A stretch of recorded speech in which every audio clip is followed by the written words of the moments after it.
Hello everyone, welcome to Mansi's artistry. तर आज मी तुम्हाला काहीतरी एक वेगळं दाखवणार आहे, युनिक. तर सगळ्यांनाच खरा गजरा घालायला खूपच आवडतो, पण मी तुम्हाला आज असा एक गजरा दाखवणार आहे की जो कधी कोमेजणारच नाही. चला तर बघूया.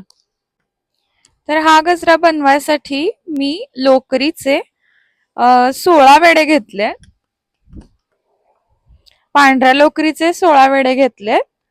ह्या ऑरेंज लोकरीचे मी 5 वेडे घेतलेत आणि ह्या पांढऱ्या लोकरीचे परत 16 वेडे घेतले आणि एक सिंगल दोरा ठेवलाय. तो मी त्याचा पुढे तुम्हाला यूज सांगेन कशासाठी यूज होणार आहे ते. चला तर दाखवते तुम्हाला. तर आता आपण ही प्रोसेस सुरू करूया.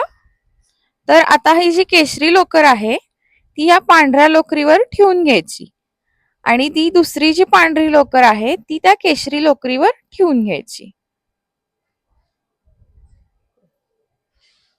बघू शकता, अशी ठेवून घ्यायची. तर जो एक सिंगल दोरा मी घेतला होता त्याचा मी यूज तुम्हाला पुढे सांगणार म्हणलं होतं. तर त्या दोऱ्याचे काय करायचे, असे छोटे छोटेसे तुकडे करून घ्यायचे. आता ते तुकडे का करायचे ते मी तुम्हाला पुढे सांगेन.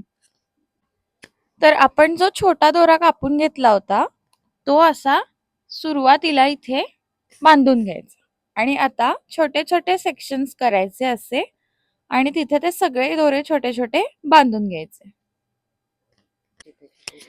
तर हे असे आपण दोरे छोटे छोटे बांधून घ्यायचे आणि असे सेक्शन्स बनवून घ्यायचे.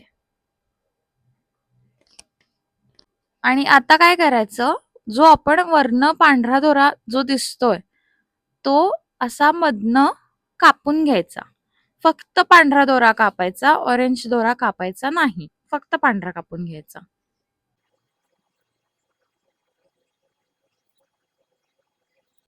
लक्ष देऊन कापायचं, त्यातला ऑरेंज दोरा कापला नाही गेला पाहिजे.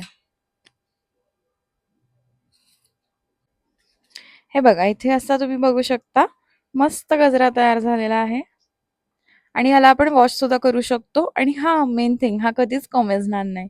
सो नक्की ट्राय करून बघा कसा वाटतोय, तुम्हाला आवडेल नक्कीच. तर इथे तुम्ही बघू शकता हा गजरा किती छान दिसतो केसात. हा मस्त दिसतो एकदम, कधीच कोमेजणार नाही असा हा सुंदर गजरा. तर हा गजरा तुम्हाला कसा वाटला मला नक्की सांगा.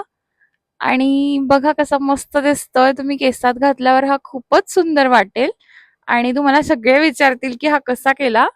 तर तुम्ही ही नक्की ट्राय करून बघा. लोकरीचा आहे, वॉशेबल आहे, घाण झाला तर धुता येतो. नक्की ट्राय करून बघा कसा वाटला आणि मला सांगा कमेंट्समध्ये, मी वाट बघतीये. आणि जर तुम्हाला अशा नवीन नवीन आयडियाज अजून हवे असतील तर माझ्या चॅनलला सबस्क्राईब करायला विसरू नका.